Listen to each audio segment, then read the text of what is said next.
Hi everyone, it's Katrina. Number 10. Manichaeism. Manichaeism is the secretive, extinct religion of the ancient world that almost nobody has heard of. At its height, Manichaeism had followers all the way from North Africa through the Middle East, Central Asia, and into China. It was founded around the year 216 by the prophet Mani in Iran, or what was back then Babylon, which at the time was a province of Persia. What made this religion so fascinating is that it didn't focus on a single deity. Instead, it's something called a dualistic religion. It preached a struggle between all that is good and evil in the universe. There was no god or unholy devil, no master of good and no master of evil.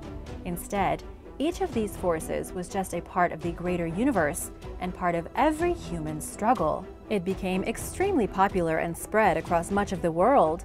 It started in Persia in 216, had reached Egypt by 244, inspired Manichaean monasteries to be built in Rome by 312, and had secured followers in southern France by 354.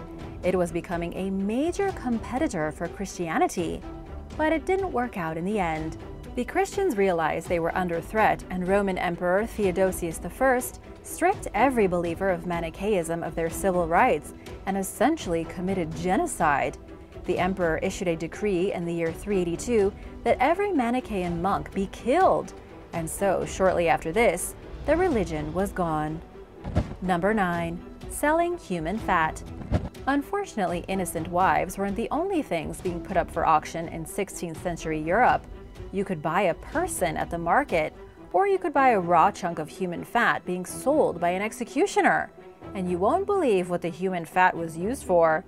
The scientific name for this material is Axungia hominis, but it's still just human fat, called poor sinner's fat back in the 16th century.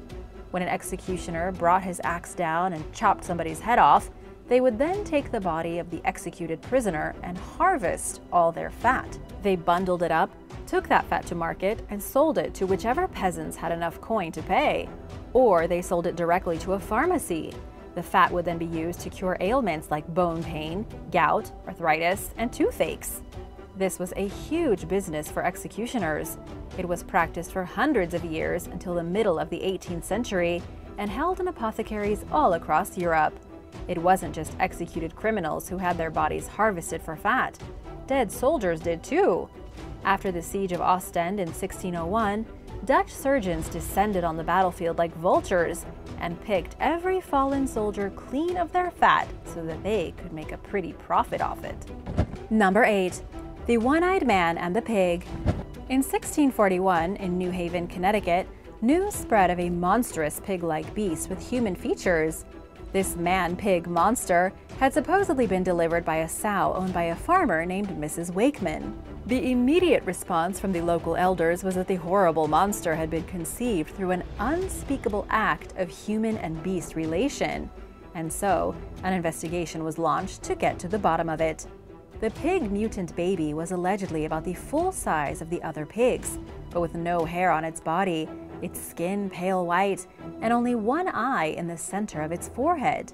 The rest of his face was also deformed, and it had no neck and no ears. Accusations quickly fell on a man named George Spencer. He had one glass eye, and the villagers immediately connected him to the one-eyed pig monster. They believed he'd gotten romantic with the female pig. He was arrested, put on trial, found guilty, and hanged in April of 1642. And that sums up the harsh reality of life in early America. Number 7. Eating mummies. During a particularly dark time in Europe's history, men and women alike feasted on the blackened flesh of Egyptian mummies. It happened for a good 500 years, with people openly practicing cannibalism on corpses stolen from a foreign land. It was one of the worst crazes that ever plagued Europe, and it didn't end until we were almost in the 20th century. The thing is that people back then believed almost anything, and once word started to spread that you could eat a small vial of mummy dust to cure whatever sickness you had, people were all over it. Victorian English believed cannibalism could cure the bubonic plague, a hangover, headaches, and many other issues. The flesh from mummified bodies was so widely available it could be purchased by anyone, rich or poor. although of course it wasn't like a slab of raw beef. The product, known as mumia, came in a small vial and was grounded into a powder. This powder tasted awful, but supposedly cured just about everything. The need for mummy flesh was so powerful that royal doctor Guy de la Fontaine traveled to the city of Alexandria in 1564 and witnessed con men making mumia out of dead peasants stolen from graveyards and off the streets. And even though after 500 years Victorians finally stopped eating mummies, they didn't stop torturing them. In the 19th century, it was popular to have unwrapping parties. This was when a group of people would get together with a freshly purchased Egyptian mummy. They would then unwrap the bindings for entertainment. Number 6. The Drummer of Tedworth.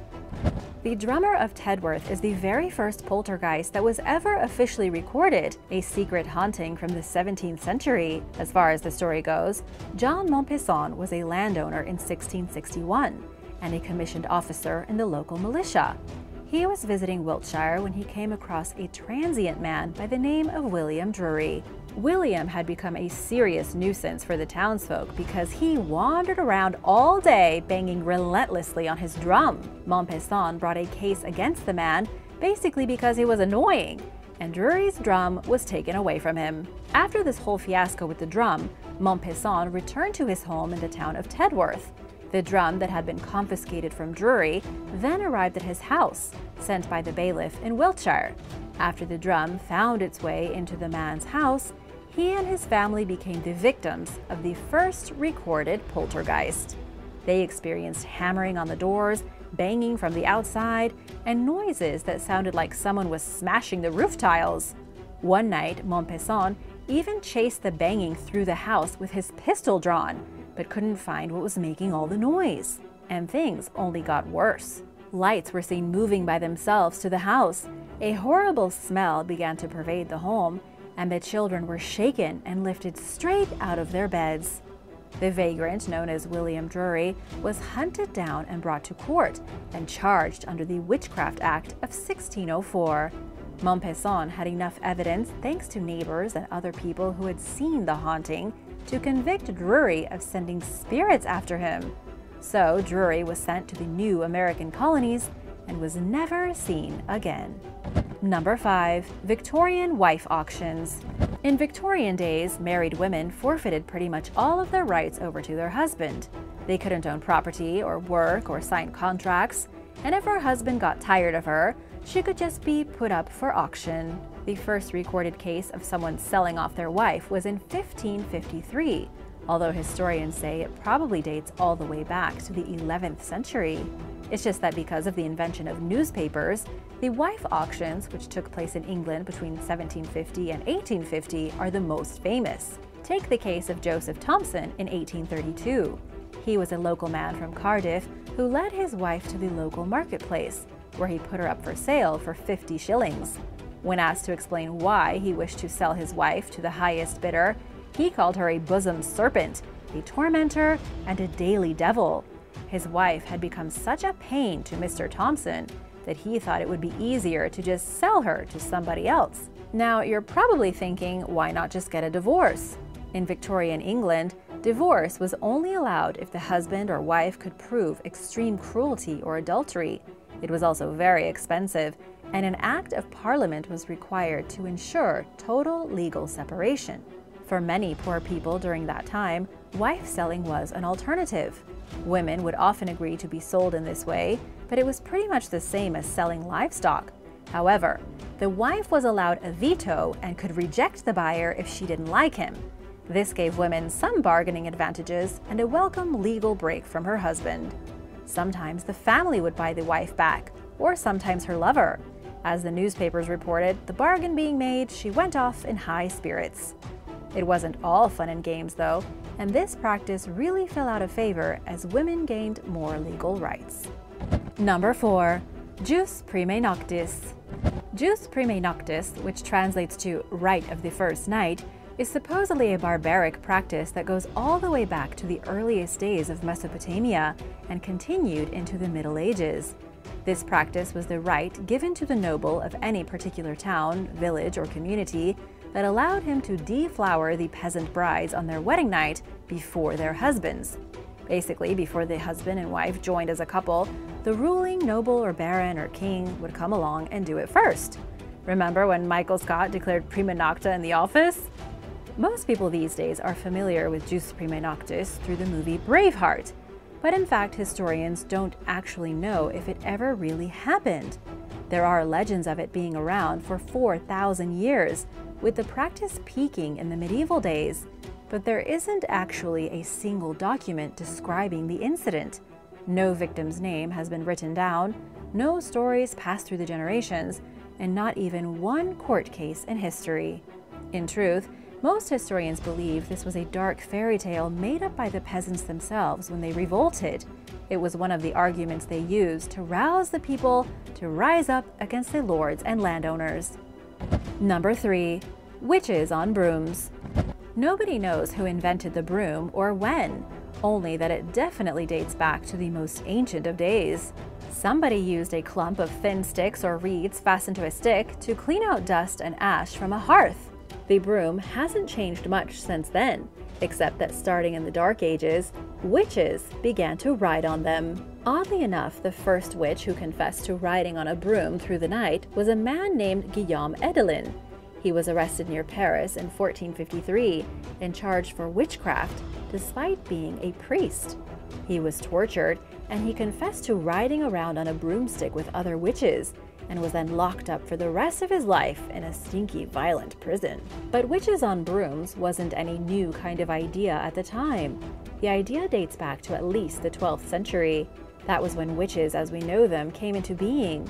It started with a group of Christians called the Waldensians. 800 years ago, they were a group dedicated to God and just as devout as any other Christians. But they did one thing very different from the other sects. They allowed women to become priests and gave women full rights just like men.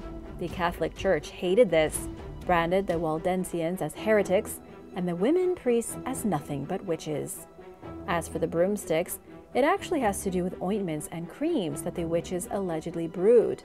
People thought the witches would smear ointments on their broomsticks, which, when sat upon, would give them the powers of flight. Number 2. The Necronomicon.